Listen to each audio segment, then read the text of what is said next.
Hai Sobat Termos, balik lagi ke acara podcast KPPN Ternate mau sapa-sapa episode kedua.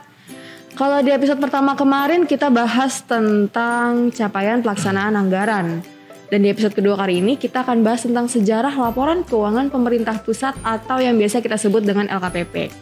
Nah kalau kita dengar tentang kata sejarah gitu pasti kita mikirnya sejarah pahlawan, sejarah perjuangan, sejarah kemerdekaan, atau sejarah kerajaan gitu, Samudra Pasai, Candi Borobudur gitu. Tapi enggak, kali ini kita akan bahas tentang sejarah keuangan negara.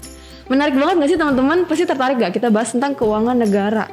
Nah untuk itu kali ini kita akan kita kedatangan narasumber baru, yaitu Pak Yunan Rahmanto dari Seksi Verifikasi Akuntansi. Selamat datang Pak Yunan, apa kabar? Alhamdulillah Mbak Dita, baik, kabar baik. Alhamdulillah. Nah Pak Yunan ini dari Kepala Seksi Verifikasi Akuntansi di KPPN Ternate sejak bulan Oktober 2020 ya Pak? Ya betul. Nah untuk kita mulai langsung aja nih, LKPP itu sebenarnya apa sih Pak? Jadi gini, LKPP itu adalah kepanjangan dari Laporan Keuangan Pemerintah Pusat. Jadi LKPP itu merupakan konsolidasi dari Laporan Keuangan Kementerian Lembaga dan Laporan Keuangan Bendahara Umum Negara atau LKBUN gitu. Jadi kenapa saya ingin membahas LKPP khususnya sejarahnya ini, karena sangat menarik, dan setelah saya baca beberapa referensi atau literatur tentang LKPP ini butuh perjuangan yang luar biasa sehingga bisa kita mewujudkan LKPP yang seperti saat ini gitu. Kalau manfaat dari LKPP itu sendiri apa aja Pak? Baik buat kita dan masyarakat kita. Manfaat dari LKPP itu sangat banyak sekali ya. Yang pertama itu merupakan pertanggungjawaban atau atas penggunaan dana APBN. Jadi pertanggungjawaban pemerintah atas penggunaan dana APBN itu dituangkan dalam bentuk LKPP ini. Selanjutnya LKPP ini merupakan pengukuran dari kinerja dari kementerian lembaga. Jadi nanti ukurannya dari mana itu nanti dilihat dari opini yang diberikan oleh BPK kepada kementerian lembaga dimaksud. Nah, alhamdulillah sampai saat ini sudah mungkin 98% atau hampir 100% kementerian lembaga sudah memperoleh opini wajar tanpa pengecualian. Luar biasa, keren banget ya, semuanya WTP. Sekarang kan kita bakal bahas sejarah ya Pak LKPP. Ya, kenapa kita bahasnya sejarah gitu? Kenapa bukan LKPP yang sekarang? Ya, kenapa saya ingin membahas tentang sejarah? Karena ketika saya membaca LKPP, terus saya lihat LKPP ini luar biasa sekarang ini. Terus gimana sih awal mula dari LKPP ini bisa terbentuk? Nah, kalau kita lihat sekarang ini untuk penyusunan LKPP ini kan kita sudah difasilitasi dengan aplikasi ya. Mulai dari yang namanya aplikasi Saiba untuk pelaporan keuangannya, terus Simak BMN dan aplikasi persediaan. Mungkin bagi operator itu tinggal klik sana, klik sini, jadilah laporan itu. Jadi laporan, padahal untuk menjadikan itu sebuah laporan itu ternyata diperlukan proses yang sangat panjang dan yang perjuangan yang luar biasa dari insan-insan Kementerian Keuangan, khususnya insan-insan Ditjen Perbendaharaan gitu. Kan berarti panjang ya itu sejarahnya kan, berarti dari tahun berapa ya Pak kira-kira sejarah sejarah sampai sekarang ada LKPP yang sekarang gitu, dari tahun berapa ya? Kalau kita berbicara tentang sejarah ya, kita tentu mulai dari tahun 1945 ya, sejak kemerdekaan negara Republik Indonesia. Kalau saya baca literatur referensinya itu saya bagi menjadi 3 periode Mbak. Yang pertama periode tahun 1945 sampai 2003. Yang kedua periode 2004 sampai 2016, dan yang terakhir periode 2016 sampai dengan sekarang ini. Gitu. Emang nggak langsung gitu ya Pak? Iya, memang nggak langsung. Kita mulai dari periode yang pertama ya, tahun 1945 sampai dengan tahun 2003. Sesuai dengan amanah Undang-Undang Dasar 1945 pasal 23 ayat 4 disebutkan bahwa hal keuangan negara itu selanjutnya diatur dengan undang-undang. Karena pada saat itu Undang-Undang Keuangan Negara Produk Asli Indonesia itu yang menjadi dasar penyusunan laporan keuangan negara itu belum ada. Masih pakai undang-undang dari Iya, masih pakai dari luar negeri ya, bukan undang-undang yang digunakan adalah undang-undang produk Hindia Belanda. Oh iya.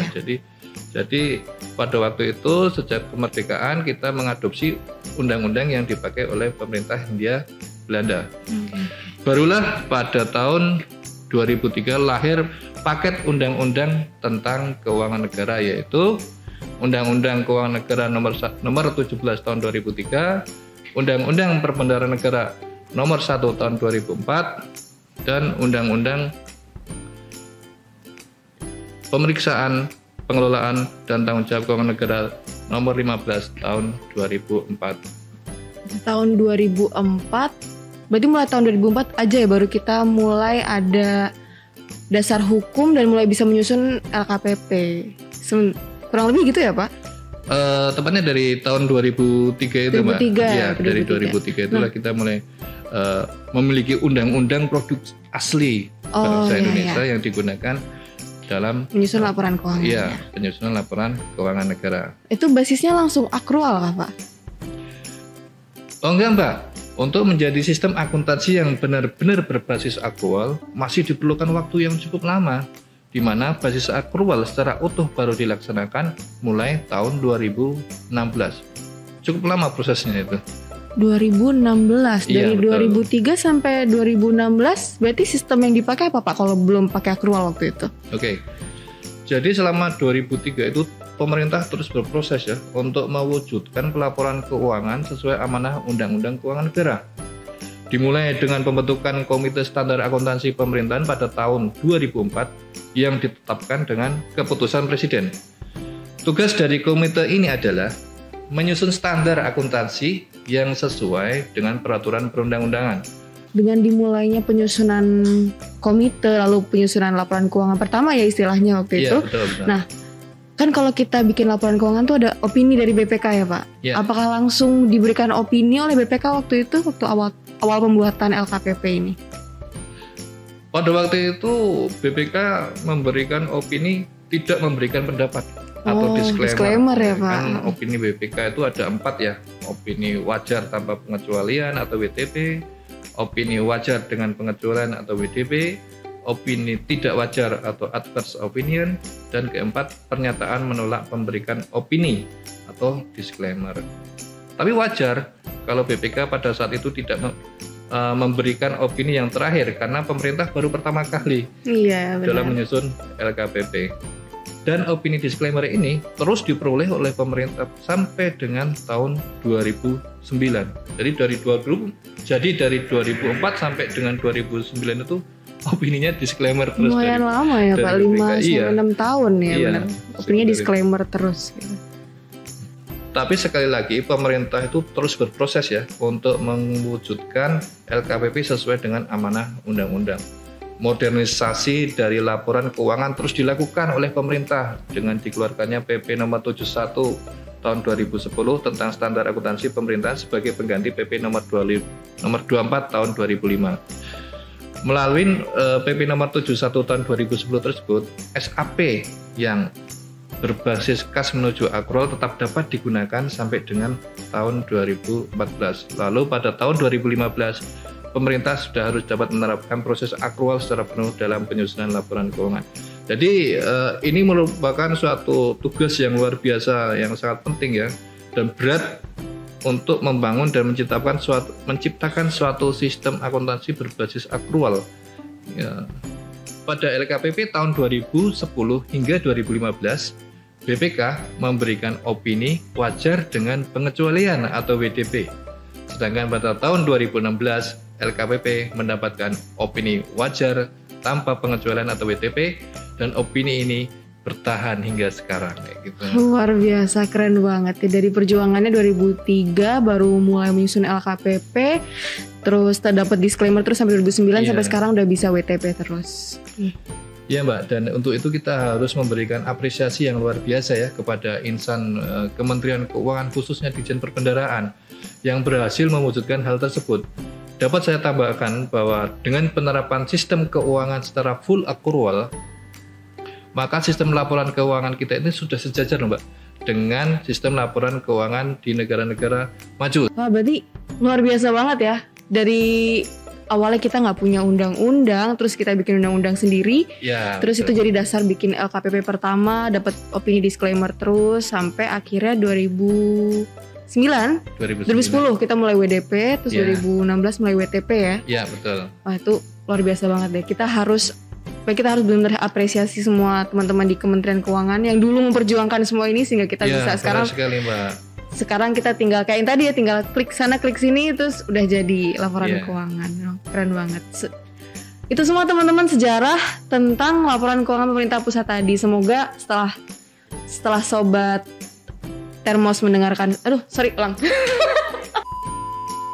Nah, itu dia sejarahnya sobat Termos tentang laporan keuangan pemerintah pusat dan awalnya gimana ya dari pembentukannya undang-undang sampai sekarang udah bisa diakui secara internasional malah. Iya, benar sekali. Nah, itu. Semoga dengan pengetahuan ini sobat Termos semua jadi semangat, jadi termotivasi untuk mewujudkan dan menyusun laporan keuangan yang transparan dan akuntabel untuk kita semua. Terima kasih Pak Yunan atas waktunya sudah menyempatkan untuk berbagi tentang sejarah LKPP kepada kita semua, dan terima kasih juga untuk sobat-sobat Termos yang udah memperhatikan, udah mendengarkan tentang episode kali ini yaitu tentang sejarah LKPP. Buah kelapa buah naga, sampai jumpa di episode 3.